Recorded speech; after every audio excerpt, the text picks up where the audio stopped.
Le capitalisme de la baise.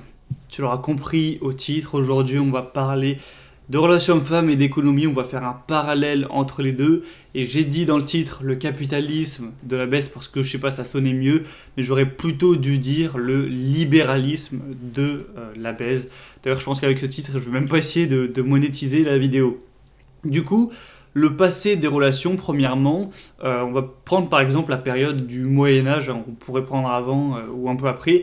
C'était une société, en France hein, en tout cas, je parle de la société occidentale, principalement chrétienne, hein, donc en France, en Europe. La plupart des gens, même l'écrasante majorité des gens, étaient monogames. Tout ça parce que la religion mettait des règles, hein, tout le monde suivait la religion, tu avais vraiment ces lois, voilà, faut pas faire d'adultère, faut se marier très jeune, faut rester vierge avant le mariage, tout ça. Encore il y a quelques dizaines d'années, hein, moi mes grands-parents, tout ça, c'était encore ça, c'était se marier très tôt, avoir des enfants tôt, essayer de rester vierge avant le mariage.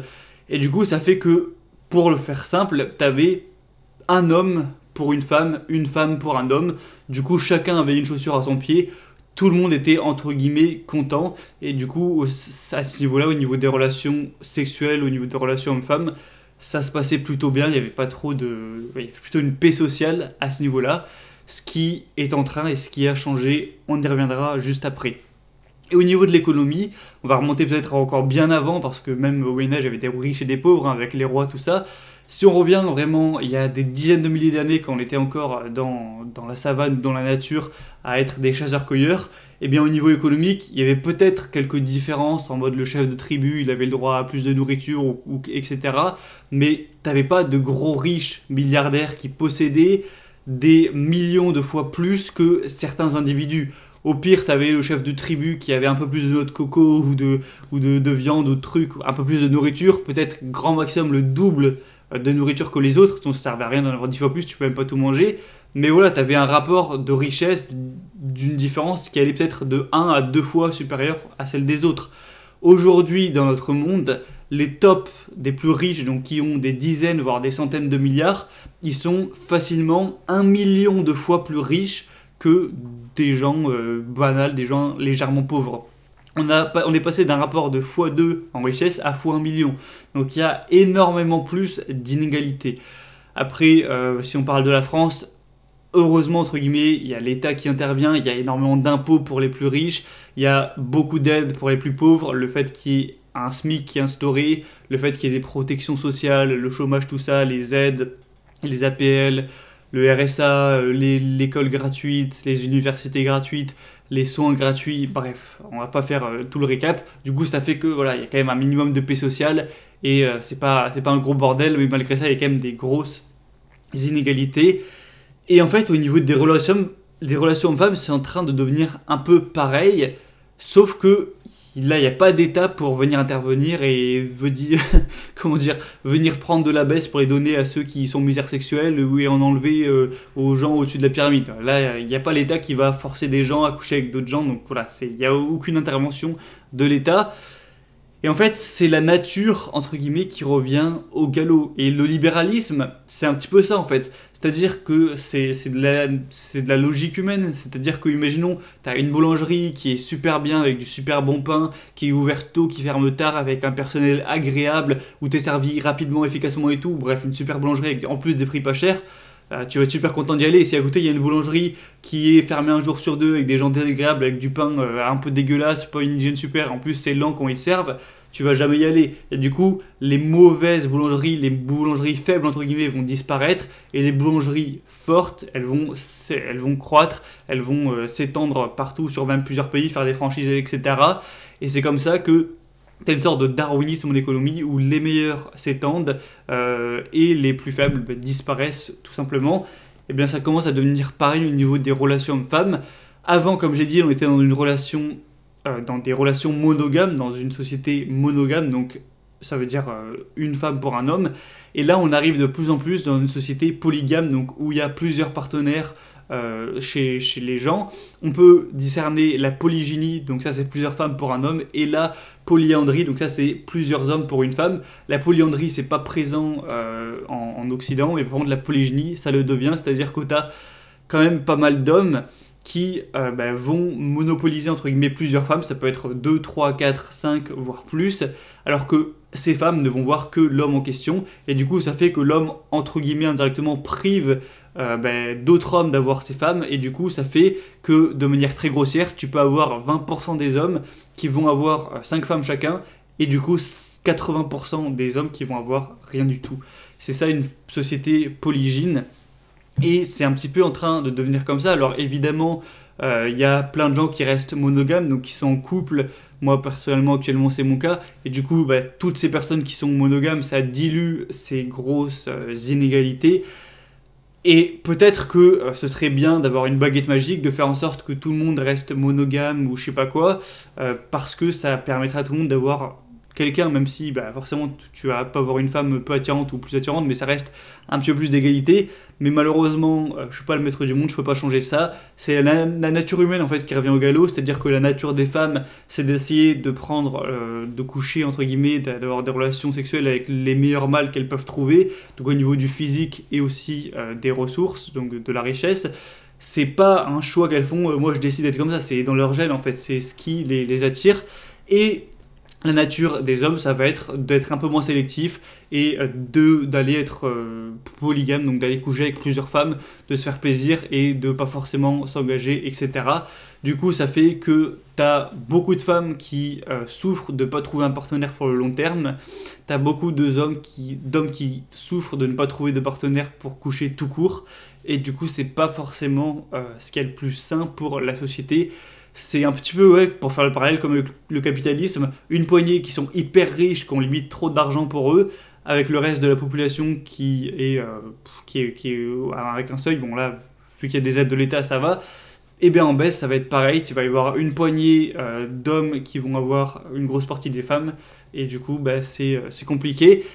Et comme j'ai dit, peut-être, je sais pas, peut-être que ce serait bien qu'il y ait un retour de la monogamie, même si, c'est, comme je l'ai dit, c'est pas possible. Peut-être que ce serait bien qu'au niveau de l'économie, il y ait, je sais pas, peut-être un revenu universel ou je sais pas quoi, même s'il y a énormément de débats, je dis pas que ce serait bien, parce que ça peut aussi pousser les gens du coup à rien glander et empirer encore plus la situation, donc c'est vraiment compliqué, ce serait à étudier. Bref, il peut y avoir des solutions. Quoi qu'il arrive, ça sert à rien d'essayer de faire des plans sur la comète, d'imaginer des trucs, parce que je suis ni président ni maître du monde, j'ai aucun pouvoir pour changer les choses, donc voilà, je vais rien changer du tout. Ce qu'il faut faire, c'est juste voir comment c'est actuellement, plutôt d'essayer d'imaginer comment ça pourrait être autrement. Et du coup, si je dois apporter des conseils, vu la situation actuelle, donc des relations hommes-femmes, c'est que, au pire des cas, la société va devenir de plus en plus polygyne, et donc ça va devenir en cours de plus en plus concurrentiel en fait pour avoir des femmes. Au meilleur de cas, ça va rester quand même assez monogame et ça va pas empirer. Donc voilà, on ne sait pas comment ça va évoluer.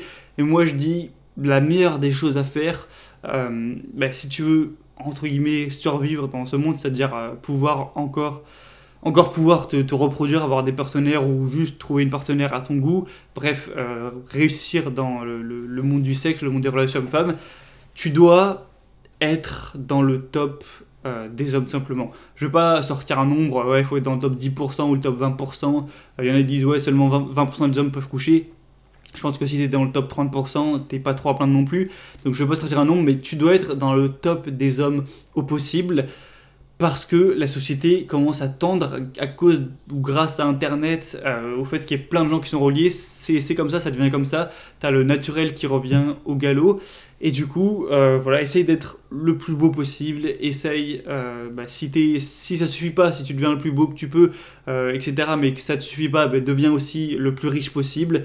Voilà, fais tout ce qui est en sorte pour augmenter ta valeur. On va pas reparler, sinon la vidéo va faire 3 quarts d'heure. Mais voilà, faut que tu sois dans le top des hommes. Et effectivement, il y en a peut-être qui vont se dire, ouais, mais si t'as vraiment un physique pas terrible, que t'es petit, que t'es laid, etc., et qu'en plus t'es con et t'as aucune discipline, que du coup t'as aucune chance d'être riche, hein, si t'es con, plus t'es un flemmard, ça va être compliqué de devenir riche. Bien forcément, hein, c'est vrai, pour les gens qui sont moches, cons, flemmards, tout ça, qui ont vraiment plein de défauts au niveau génétique, oui, ces hommes, peut-être qu'ils ne peuvent rien faire pour s'améliorer. En tout cas, rien, ils n'ont pas une assez grosse marge pour pouvoir améliorer et arriver dans le top. C'est vrai, c'est pas pour tout le monde. Je suis pas là pour raconter des histoires Walt Disney, mais si toi, t'es au moins dans la moyenne, voire un petit peu au-dessus, tu peux y arriver si tu travailles bien sur toi, que tu capitalises au max sur ton physique et sur ta richesse, sur ton statut social et sur d'autres choses également. Tu peux t'en sortir et ça va être une sorte de guerre où les gens avec les pires gènes seront en dessous, les gens qui sont à peu près normaux mais qui sont des flemmards seront en dessous, et tu auras juste au top les gens avec les meilleurs gènes et les gens assez bien génétiquement mais qui se sont bien bougés aussi. Voilà, c'était tout.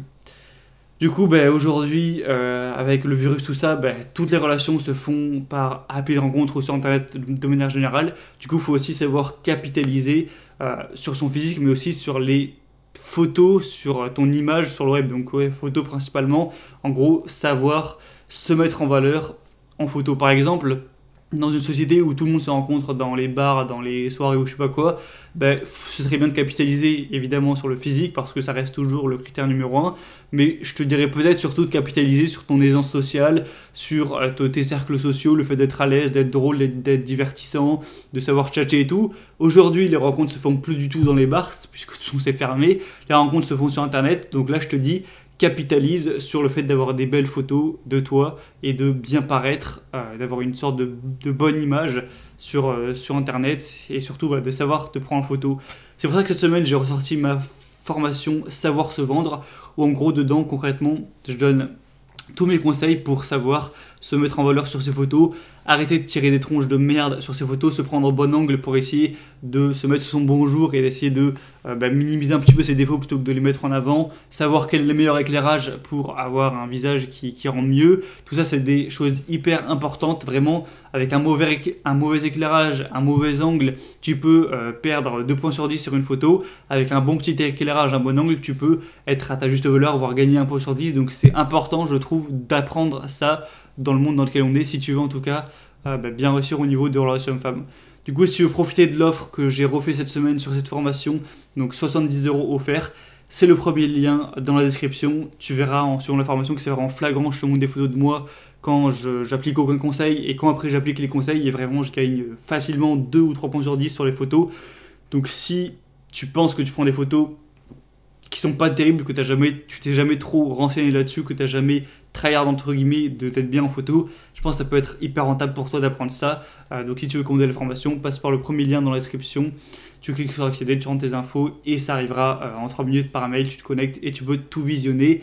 Pour moi, c'est vraiment une des formations qui est le plus utile au niveau des relations hommes-femmes. Et du coup, voilà, c'est un bilan pas très joyeux honnêtement de faire ça, de voir. Bon, pour l'économie, j'ai envie de dire, on est quand même dans un monde hyper riche, donc même pour les pauvres, je veux dire, ils ont quand même énormément à manger, ils peuvent quand même se payer un loyer, ils peuvent quand même prendre des petites vacances. Voilà, c'est pas un monde où les pauvres, ils sont en famine, c'est impossible d'être heureux en étant pauvre.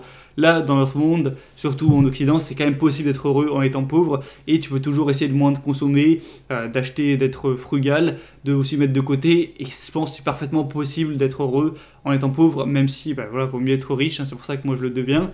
Mais au niveau des relations, là, il n'y a pas trop de l'autoconsolation. Le mec qui est en dessous, qui a pas de femme simplement, donc qui est mauvais génétiquement, donc qui est pas attirant physiquement et en plus qui a pas les capacités de devenir riche, donc qui est pauvre et moche, hein, pour le dire clairement, et bien tout ce qu'il a pour se consoler entre guillemets c'est le porno, donc c'est mieux que rien, mais c'est quand même triste de voir ça.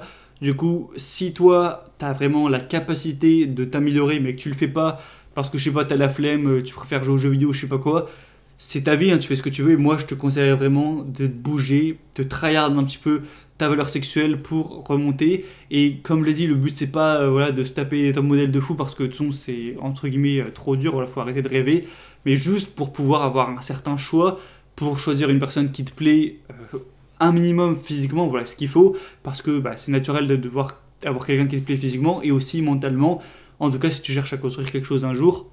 Et voilà, c'est quelque chose qui est peut-être sous-estimé, c'est de prendre quelqu'un surtout pour le physique, mais si la personne ne te correspond pas et que tu te sens pas bien avec elle, ton bonheur il va chuter. Donc juste être assez attirant pour avoir le choix de trouver une femme qui te plaît bien physiquement, qui te plaît bien mentalement, entre guillemets, qui te sent bien tout ça, pour te dire, allez, ça au moins c'est coché, la phase relation homme-femme, la phase sexe, tout ça c'est coché, j'ai plus trop à me faire chier avec, même s'il faut continuer à travailler sur soi évidemment, pour te dire, voilà, je peux me concentrer sur autre chose maintenant. Parce que c'est un problème qui est hyper présent et voilà, c'est ce que je conseille.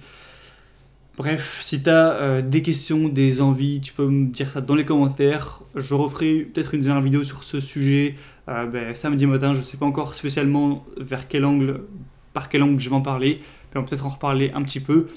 Et du coup, je te souhaite de bien avancer, de bien travailler, de capitaliser surtout des années de tes 18-25 ans, ou dans la phase où tu es encore jeune, de vraiment travailler sur toi et pour cocher toutes les cases de ta vie, cocher la case argent, cocher la case santé au possible, cocher la case relation pour pouvoir avoir une vie équilibrée et simplement profiter de la vie.